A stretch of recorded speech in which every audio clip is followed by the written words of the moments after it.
மணவாட்டியாகிய சபையை சீயோனாக கட்டி கொண்டிருக்கிறார்.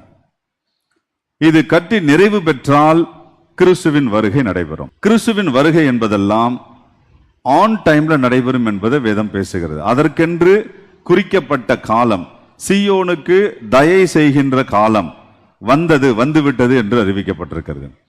ஆகவே இந்த சீயோனை கட்டி முடித்து தம்மோடு கூட அழைத்து செல்லும்படியாக தம்முடைய இரண்டாம் வருகையிலே வரப்போகிறார். வருகையின் போது இந்த சபை, நீங்களும் நானும் ரட்சிக்கப்பட்ட தேவ பிள்ளைகளாகிய நாம் எல்லாம் ஒரே சரீரமாக கிறிஸ்துவை தலையாக கொண்டு நாம் எல்லாம் ஒவ்வொரு அவயவங்களாக கூட்டி இணைக்கப்பட்டு கிறிஸ்துவின் சரீரமாகிய சபை என்றும் அவருடைய மணவாட்டியாகிய சபை என்றும் மாற்றப்பட்டிருக்க வேண்டியது அவசியம். அப்படி மாற்றப்படுவதற்கு நம் எல்லோரையும் ஒன்றாக அந்த சரீரத்தில் இணைப்பதற்கு அன்புதான் இவைகளை இணைக்கும் என்று சொல்லப்பட்டிருக்கிறது.